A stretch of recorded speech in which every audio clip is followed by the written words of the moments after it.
한 칠레 FTA 10년이 지났습니다. FTA 10년의 빛과 그늘을 살펴보죠. 한신대 국제관계학부의 이혜영 교수, 어서 오십시오. 안녕하세요. 네, 칠레, 그다음 미국, EU, 캐나다, 호주. 지금까지 이게 다인가요? 그 이전에 뭐 조그만 나라들이 포함되어 있죠. 왜냐니까 예를 들어 EFTA 유럽에, 그러니까 스위스, 노르웨이, 리히텐슈타인 이런 작은 나라도 이런 데 포함되어 있고. EU만 하더라도 그 나라들은 EU에 포함 안 돼 있는 나라예요? 그렇죠. 예. 그러니까 EU가 벌써 27개 나라가 포함되어 있고 해서 뭐 정부에서 이야기한 대로 경제 영토 물론 굉장히 좋은 표현이 아닙니다. 경제 영토 이런 식의 표현들을 쓰고 있는데 그로 따지면 우리나라가 멕시코, 칠레 이 나라에 이어서 세계에서 세 번째다. 예. 그래서 이런 걸 굉장히 자랑스럽게 이야기를 하는데 경제 영토라고 하는 개념이 사실은 굉장히 19세기적인 이런 냄새가 나는 개념 아닙니까? 무슨 제국지 시대도 아니고. 그래서 이게 FTA라고 하는 게 상호적이잖아요. 예. 우리가 시장을 개방하면 저쪽도 여는 건데 그렇게 따지면 우리도 그만큼 시장을 연 셈이죠. 열렸다는 얘기죠. 그만큼 네. 경제 용토가 되었다. 저 상대방의 그런 의미죠. 또 어쨌든 뭐 유럽 대륙 전체, 예. 북미 대륙 전체, 예. 그리고 이제 호주 이쪽. 호주. 지금 이제 중국하고 얘기하고 있으니까. 그렇죠. 남미에도 이미 상당히. 칠레 뭐 예. 되어 있고. 콜롬비아 이런 나라. 예. 그 이제 중국하고만 되면 이제 아시아의 또 상당 부분. 그렇죠. 그러면 이제 이미 아세안하고는 이미 FTA를 하고 있기 때문에. 예. 아세안도 나라 개수가 굉장히 많지 않습니까? 그렇죠. 예. 네. 그런데 우리가 기본적으로 무역에 의존해 사는 나라 아닙니까? 네. 전체 경제에서 무역이 차지하는 비중이 뭐 가장 높은 나라 네. 중에 하나죠. 예, 그렇죠. 때문에 FTA가 우리의 살 길이다. 이런 네. 인식, 뭐 일단 필요한 인식 아닙니까? 그렇습니다. 자유무역을 반대할 이유는 없어요. 예. 누구라도. 방금 말씀하신 것처럼 우리가 무역 의존도가 대단히 높은 나라이기 때문에 그렇지만 많은 분들이 이렇게 오해를 하시는 것 중에 하나가 뭐냐면 자유무역하고 자유무역 협정이 다르다고 하는 거를 이해하시기 힘들 겁니다. 왜냐하면 왜 달라요? 이 자유무역 협정이라고 하는 거는 자유무역을 하기 위한 협정인데 실제로 그 협정문 내용을 보면은 굉장히 방대해요. 지적재산권 같은 경우에 이게 지금 우리나라가 굉장히 적자가 난 분야거든요. 가장 적자 큰 분야입니다. 예. 서비스 무역에 있어가지고. 예. 그런데 지적재산권의 보호를 강화하자는 게 자유무역 협정이에요. 아하. 자유무역인데 이건 거꾸로거든요. 예. 오히려 지적재산권은 보호를 더 아주 극단적 보호주의예요. 그리고 이뿐만 아닙니다. 예를 들어서 투자 분야라든지 그다음에 뭐 위생검역 분야라든지 이런 것들이 다 포함되어 있는 예. 사실상 경제의 거의 모든 분야를 포괄하는 그런 협정이에요. 예. 막연히 그냥 상품이라든가 그다음에 뭐 필요하다면 자본이 자유롭게 오고 가는 이건 반대할 사람은 없는 거죠. 네. 그러니까 상품이 오갈 때는 기본적으로 관세가 붙는데 네. 관세를 없애는 쪽으로 가자. 예. 이거는 이제 자유무역의 정신에 부합하는 그렇죠. 거죠. 예. 근데 그 외에 예. 지적재산권이나 투자라든가 그렇죠. 이런 것은 보호장치가 많더라. 예, 오히려. 그렇게 투자와 지적재산권 특히 대표적으로 네. 그 분야에서는 보호 강화가 FTA의 기본 매뉴얼에 들어가는 이유가 뭡니까? 그러니까 이게 기본적으로 이 FTA 자유무역 협정을 설계하는 쪽의 이해관계가 아무래도 반영이 되는 거죠. 그리고 네. 기본적으로 그것이 미국이라든가 특히 그 EU 같은 나라에서 기본적으로 이 기본 모델이 만들어지는 거죠. 그러니까 돈이 많아서 외국에 투자 많이 하는 나라. 네. 또 이미 기술 축적이 많이 돼 있어서 그렇습니다. 지적재산권 주장할 게 많은 나라. 그렇죠. 그 나라들의 입김이다 이거군요. 근데 우리는 뭐 그 나라만큼은 안 되지만 사실 또 칠레라든가 이런 나라들에 비하면 좀 우리가 앞서 있으니까 중간적 위치라고 볼 수도 있지 그렇습니다. 않을까요? 그런데 이제 FTA를 이해하실 때 하나 가장 중요한 한 가지 사실은 예. 경쟁력이 강하면 유리해요. 예. 누가 봐도 예. 예를 들어서 우리보다 경쟁력이 못한 나라하고 FTA를 체결하면 이런 모양의 FTA를 하게 되면 우리한테 유리한 건 사실이에요. 투자 면에서도 그럴 네, 거고 그렇습니다. 지적재산권 특히 중국하고 하게 되면 우리가 큰 이득을 보겠죠. 예, 그렇죠. 그래서 예를 들어서 우리가 지금 스위스, 노르웨이 이런 나라하고 FTA 한 지 굉장히 오래됩니다. 예. 이미. 예. 근데 국민들 잘 모르세요. 네, 이미 하고 있다고 하는 걸. 그런데 한 6, 7년쯤 되나요? 그래 되는데 지금까지 한 번도 무역 흑자를 기록한 적이 없습니다. 한 번도 없습니다. 그다음에 우리가 말씀하신 것처럼 칠레하고 이미 FTA 10년이거든요. 그런데 그 10년 세월 동안 단 한 번도 무역 흑자를 기록한 적이 없습니다. 네. 그러니까 이게 좀 당연히 국민들이 보기에 FTA 우리가 수출로 먹고 살기 때문에 유리하겠구나 하지만 결산을 내보면은 결코 그렇지가 않습니다. 정부 쪽 발표는 항상 나오는데 예. 수출이 늘었다. 뭐 이런 얘기 하지 않나요? 그렇죠. 수출은 느는데 수입이 더 많이 느는 경우가 발생하는 거죠. 대부분이 그렇습니까? 대부분은 아닙니다. 특히 문제가 되는 게 EU. EU하고 FTA 한 지 벌써 이제 3년이 돼 가거든요. 예. 분명히 수출은 늘었어요. 그런데 예. 수입이 훨씬 더 많이 느는 바람에 우리가 EU하고 FTA 하기 전에는 무역 수지가 한 200억 달러 정도 흑자를 남겼습니다. 예. 그런데 지금은 적자로 돌아섰어요. 그래요. 물론 그게 이제 EU의 경제 자체가 힘들어진 그게 원인이 크지만 그렇죠. 크지만 그럼에도 불구하고 무역 흑자 국가가 또 큰 규모의 흑자 국가가 한 3년도 안 돼서 이미 적자 국가로 바뀌었다고 하는 건 문제가 좀 있다는 이야기죠. 미국하고는 어떻습니까? 미국하고는 흑자를 유지하고 있습니다. 그게 좀 커졌나요? 흑자 폭이? 꼭 그렇지는 않습니다. 왜냐하니까 예를 들어서 우리가 지금 미국에 가장 많이 수출하는 게 자동차거든요. 예. 자동차, 전자, 그다음에 철강 이런 그다음에 뭐 타이어 이런 자동차 부품. 예. 그런데 한미 FTA 협정을 이제 2년 풀로 했거든요. 한미 FTA를. 그런데 그 사이에 이런 주력 업종들의 수출 증가율은 현저하게 떨어지고 있습니다. 떨어져요? 예. 오히려 떨어지고 있는 거죠. 그 이유는 어떻게 기본적으로는 아무래도 뭐 지난 경제 위기 지난 2009년 그게 여파가 있지만 하긴 미국이 유럽 다 좀 네. 경제 위기를 겪었으니까. 그럼에도 불구하고 주력 상품의 수출률이 현저하게 둔화되고 있는 추세라고 하는 것은 주목할 만하죠. 관세 좀 낮추는 거 갖고서는 그렇게 큰 경쟁력을 못 갖는다. 실제로 관세가 예. 우리 국민 경제에서 차지한 몫은 매우 미미합니다. 예. 특히 상품 가격에 있어서도 예를 들어 이런 거죠. 예를 들어 원가가 우리가 시중 판매 가격이 100원이라 한다면 실제로 수입 가격은 뭐 20원, 30원이거든요. 그런데 관세는 20원, 30원에 붙습니다. 그렇죠. 그렇기 때문에 그 관세가 없어진다고 하더라도 실제 소비자 가격 100원에 미친 영향은 1원, 2원 정도죠. 결국 그러니까 유통 마진. 네. 그게 훨씬 더 큰 그리고 폭리. 네. 수입사항들의 폭리. 모든 분야에 걸쳐 있습니다. 자동차 같은 경우는 30% 비싼 건 기본이죠. 하다못해 오렌지에도. 그러니까 거의 모든 품목이 수입사항들의 폭리 구조 때문에 이 FTA를 해도 실제로 소비자들이 체감할 수 있는 몫은 매우 적습니다. 그래서 그 많은 사람들이 우리가 내다 파는 물건들 자동차라든가 전자 이런 데서는 수출이 늘어날 것이고 우리가 수입해다 쓰는 것은 가격이 떨어질 거니까 국내 소비자들은 이득을 볼 것이다. 이익이다. 그렇게 돼 있죠. 이거는 농촌경제연구원이 분석을 해서 낸 보고서를 보니까 농산물도 가격이 오히려 올랐더라. 그 이유가 관세 떨어질 걸 예상하고 수출 국가에서 일부러 가격을 높인다면서요. 그런 방법도 있죠. 그다음에 유통마진 말씀하신 그 수입상들의 폭리. 그래가지고 전혀 안 떨어졌다면서요. 그런데 아무래도 제일 큰 거는 수입상들의 그 마진입니다. 예를 들어 자동차 같은 경우에 우리가 수입상들이 기본 가격에다가 30%를 따로 먹고 거기에서 이제 수입 원가에다가 관세를 붙이는 거기 때문에 설사 1억짜리 고급 벤츠라든지 갖고 온다 하더라도 소비자들이 이익을 볼 수 있는 건 뭐 한 200~300만 원? 얼마 안 되는 거예요.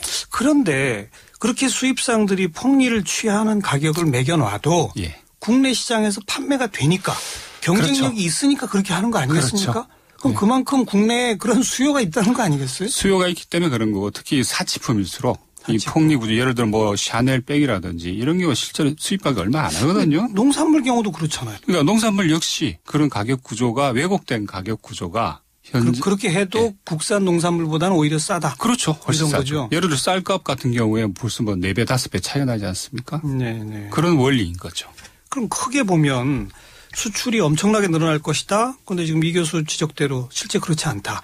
물론 아니죠. 그거는 좀 더 보긴 해야 돼요. 맞습니다. 유럽의 재정위기, 미국의 금융위기 이런 거 있기 때문에. 근데 아무튼 그 부분 하나 있고 국내 소비자들은 이득 볼 것이다. 별로 이득이 없다. 반대로 국내 농업 축산업 쪽은 어떻습니까 지금? 지금 말입니다. 이게 지금 FTA가 이렇게 늘어나면서 한 가지 이 법칙 비슷한 패턴이 만들어졌어요. 뭐냐면은 자동차 웃고 농축산업 울고 이게 거의 10년 동안 똑같은 패턴으로 FTA 할 때마다 이 패턴이 되풀이되고 있거든요. 그렇죠. 그리고 농업이라 하더라도 지금 아직은 쌀은 이제 관세와 개방이 안 돼 있습니다. 내년에 한다는 이야기인데 쌀 빼고 보더라도 그렇습니다. 우리 흔히 그런 이야기가 자주 나옵니다. 포도농가 이야기를 자주 하지 않습니까? 네. 뭐냐면은 한 칠레 FTA 할 때 포도농가가 다 죽는다. 그런데 안 죽었지 않냐. 그래서 우리 반론을 제기하는데 그다음에 한미 FTA 하게 되면 농가 다 죽는데 안 죽었지 않냐. 예. 또 이런 반론도 이미 나와 있거든요. 예. 그런데 포도 같은 경우에는 좀 이제 물론 이 작목들마다 조건들이 다 다릅니다. 그런데 포도 같은 경우에는 우리나라 쌀 이 소비량이 줄어든 대신에 과일은 늘어났어요. 수요가. 예, 지난 10년 동안에 소비 자체가 늘어난 거죠. 그렇죠. 그다음에 소득도 늘어났습니다. 예, 예. 그런 과정에서 포도에 대한 이 소비가 수요가 네, 그렇죠. 늘어났죠. 그러면서 이 재배 면적이 오히려 늘어났죠. 예. 그다음에 정부 측의 어느 정도의 지원 그것도 분명히 작용을 했습니다. 그런데 한미 FTA 같은 경우에도 지금 한 이제 2년 됐지 않습니까? 그 1년 차에 그때 당장 나왔던 이야기가 농가 아무 문제도 없는데 왜 그랬냐 당신들 이런 이야기인데 그때는 미국에서 농산물의 흉작 때문에 소비량 자체가 현저히 줄어들었습니다. 예. 수출 자체가 안 됐던 거죠. 예. 그러니까 이게 농산물이라는 게 이런 자연적 조건에 어쩔 수 없이 굉장히 좌우될 수밖에 없는 거고 그런 조건에서 다행히 한미 FTA 같은 경우에 아직 미국이 이제 이 작황이 흉작 때문에 우리나라에 많이 못 들어왔던 거예요. 그리고 또 한 가지는 우리가 그래도 농산물 관세 인하는 조금씩 좀 밀어놨잖아요. 그렇죠. 그렇죠? 3년, 5년, 10년 이런 식으로. 예. 그렇기 때문에 방금 말씀하신 대로 농업에 대한 FTA 효과를 제대로 보기 위해서 한 5년은 기다려야 됩니다. 어쨌든 전체적으로 지금까지의 상황으로 봐서는 우리 농축산업도 결정타를 맞고 갑자기 괴멸되는 모습은 아니다. 이 구조 자체가 예. 아까 말씀드린 것처럼 가격 구조라든지 아니면 각 이 장목별로 또 다 다르고 이해관계도 다르고 조건도 다르고 그렇기 때문에 예를 들어 한 방에 뭐가 와르르 무너진다 이런 건 없을 겁니다. 그렇지만 네. 10년 주로 한 10년 정도 봐야 될 거예요. 그 예. 과정에서 차츰 예를 들어 개구리를 솥끓는 넣어서 삶듯이 저는 오히려 그게 가장 우려되는 거죠. 조금씩 이렇게. 그런 피해보는 분야에 대해서는 정부가 이런저런 지원과 보전을 하겠다라고 해서 조금씩 아무튼 그래도 이 교수도 인정한 것처럼 저걸 받고 있는데 더 나가서 정부는 우리 농업도 수출하는 농업식으로 만들어보자. 이렇게까지 선언을 했는데 그거는 좀 진척이 되고 있습니까? 근데 그 이야기는 이미 10년 전부터 해오던 이야기죠. 전혀 새로운 이야기도 아니고 또 농업에 대한 지원 대책 이것도 재탕, 3탕 10탕 정도 했겠죠. 지금 이제 매년 했으니까. 할 때마다. 사실은 FTA 이전부터 농업 현대화 수출하는 농업 이건 김영삼 정부 때 기업농 이야기. 무슨 거의 10년, 20년째 하는 이야기거든요. 그런데 그건 우리 같은 조건에서 대안이 될 수 없다고 하는 것도 이미 밝혀진 거고. 그런 쪽으로 또 옛날에 써먹던 그 대안들 혹은 대책들. 예를 들어서 보면은 그 한미 FTA 농업 대책 같은 경우에 그때 대통령께서도 여러 번 이야기했던 게 119조 이야기 자주 했거든요. 네. 119조의 대책이 있다. 근데 뭐가 걱정이냐 하는데 그 119조라고 하는 게 농축산부, 농림수산부의 10년 예산이었어요. 모든 돈이었죠. 네? 그걸 대책이라고 이제 제시를 하는 겁니다. 그런 식으로. 네. 저는 어쨌든 그냥 중립적 입장에서 보면 더 두고 봐야 되겠으나 저는 FTA 찬반 토론할 때부터 그런 얘기를 많이 사용했는데 이거 하면은 갑자기 우리 경제가 좋아질 것 같은 장밋빛 환상 심어주지 말아라. 반대로 이거 하면 우리 경제 한쪽이 완전히 무너진다는 그런 장밋빛의 반대말이 뭐죠? 아무튼 그런 것도 너무 과장하지 말아라. 그런데 결과적으로 지금 볼 땐 제 생각이 맞았던 것 같아요. 크게 좋아지지도 않았고 그렇다고 또 크게 나빠지지도 않은 거 아닌가? 몇 가지 이제 우려되는 게 있죠. 예를 들어 상품 쪽에서 자동차입니다. 아까 말씀드린 것처럼 자동차 웃고 농축산업 울고 이게 공식인데 FTA. 그런데 문제는 자동차 수출이 생각보다 늘어나고 있지 않아요. 기대만큼. 둔화되든가 줄어들고 있어요. 수출은. 현저하게 어떤 나라별로 다르긴 하지만 아주 엄청나게 떨어진 데도 있습니다. 왜 그러냐면은 떨어진 그만큼 현지에서 생산을 해요. 현지 생산이죠. 다. 미국, 그다음에 유럽, 중국도 마찬가지입니다. 그러니까 이게 FTA라고 하는 기본적으로 수출을 특히 자동차가 핵심입니다. 우리나라 모든 FTA 전략 핵심이 자동차예요. 그리고 이 자동차 수출이 지탱해 주지 않으면은 지금까지 생각했던 모든 효과는 사실상 제로로 돌아가는 거죠. 전자도 사실 전자는 되게 관세가 없습니다. 그렇기 때문에 FTA가 별로 관계 없는 품목이고. 근데 그렇기 때문에 자동차가 굉장히 중요한데 근데 현지에서 만들어 파는데 이건 FTA가 관계 없는 거거든요. 그리고 미국을 예를 들자 미국 입장에서 본다면은 현대 기아차가 미국 현지에서 자동차를 만드는 거 아주 좋아요. 좋아야죠. 예. 고용도 창출해주고 근데 세금도 내고. 사실은 우리가 국내 생산을 늘려가지고 수출을 늘려서 우리 일자리도 만들고 그렇죠. 이런 용으로 한 건데. 그렇죠. 예. 그러니까 지금 이 글로벌 경제라고 하는 것 자체가 그때 그런 조건이 아니라는 이야기입니다. 그러니까 이런 변화된 글로벌 경제의 조건에서 지금 정부가 생각하는 건 FTA 전략 자체가 문제가 있다고 하는 거죠. 그러니까 굳이 FTA 같은 걸 해서 맨 처음에 지적하셨던 지적재산권 투자 등등해서 우리보다 센 나라들한테 자꾸 간섭당하는 오히려 그런 것만 불러왔다 이거. 예를 들어 지금 자동차 말고 철도 같은 경우에 우리가 어떻게 철도에 관련해서 민영화를 막기 위해서 뭘 해보고 싶어도 당장 FTA가 걸림돌이 되는 거거든요. 특히 이게 서비스 분야인데 예를 들어서 근데 우리 같은 경우에 서비스 경쟁력이 약해요. EU라든지 미국과 비교해 볼 때 아주 현저히 떨어집니다. 제조업은 꽤 이제 팔로업을 했죠. 따라가 있는 상태인데. 근데 문제는 FTA라고 하는 게 상품만 하는 거 아니거든. 상품 비중 가서 줄어듭니다, 오히려. 투자나 서비스라든가 지적재산권 비중이 훨씬 더 커져가고 있어요. 그게 문제라는 거죠. 우리는 특히 서비스 산업에 있어서는 여전히 취약한 구조이기 때문에. 그렇죠. 근데 이제 그나마 여러 가지 규제가 서비스 산업 분야에 있는데 요즘 이제 박근혜 정부도 규제 타파를 외치면서 외자가 들어와서 외국의 선진적 서비스 산업이 국내에 들어와서 활동할 수 있도록 좀 열어주자. 그게 지금 가장 큰 또 논란과 쟁점 아니겠습니까? 그런데 그 이야기도 이번에 박근혜 정부에서 처음 나온 이야기가 아닙니다. 옛날부터 계속 해왔던 이야기. 노무현 정부도 강조했어요. 맞아요. 서비스 산업이 이게 살 길이다. 그래가지고 그때 주로 삼성이 그런 담론들을 주도해왔고 그것도 한 10년째 그러고 있는 거 아닙니까? 근데 아까 처음에 말씀드린 것처럼 이 FTA라는 건 매우 간단합니다. 경쟁력이 있으면은 유리하고 이익을 봐요. 근데 경쟁력이 미리 만들어져 있지 않은 조건에서 이런 식의 개방이라고 하는 초래할 결과라고 하는 건 자명합니다. 우려된다. 아니 경쟁력이 있으면 괜찮아요.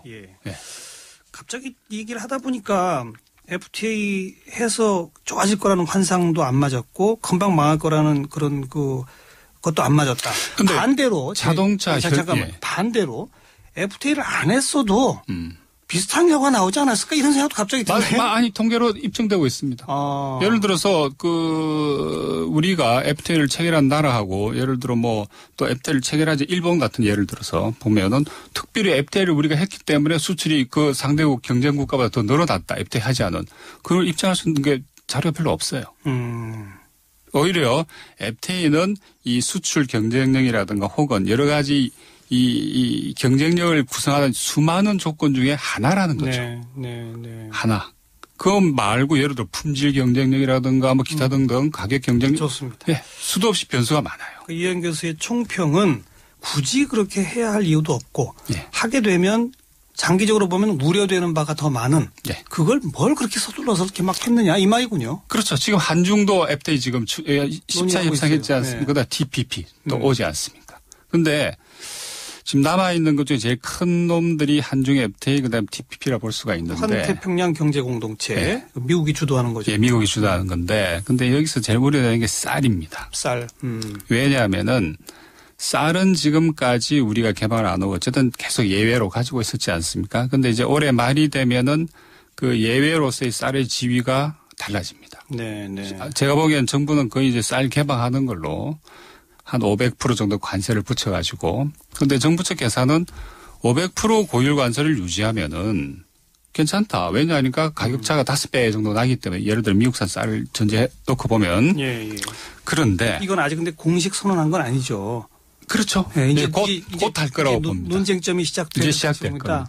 그런데 이제 TPP라고 하는 게 뭐냐면 미국이 정의하기를 이건 21세기형 FTA다. 그 말은 21세기형 FTA라고 하는 것은 모든 관세를 없애는 거다. 그러니까 우리는 지금 농산물까지 당연하죠. 지금 일본하고 미국의 협상이 핵심이 이겁니다. 관세율을 어떻게 할 거냐. 미국은 일본 쌀은 관세율이 700%쯤 되거든요. 그런데 이제 미국 입장에서 없애라. 다 없애라 하는 거고 일본은 죽어도 못한다. 그러면 너희들 자동차가 수입 과세도 없애라. 알겠습니다. 알겠습니다. 예. 곧 대두될 쟁점으로 예견하셨는데 그러나 또 우리 국민들이 가장 민감하게 보는 게 또 쌀이기 때문에 쌀입니다. 여기서 한 번 더 치열한 논쟁이 있을 수밖에 없겠네요. 어쨌든 오늘 좀 10년을 차분하게 보니까 물론 시간을 갖고 좀 더 두고 봐야 되겠습니다만 경쟁력 그리고 국가 간 무역의 많은 요인 중에 딱 하나 정도다. 이런 인식으로 일단 좀 정리를 하겠습니다. 네, 이혜영 교수는 수고하셨습니다. 감사합니다. 네, 오늘 여기까지입니다. 좋은 주말 보내시고요. 저는 월요일 다시 뵙죠. 안녕히 계세요.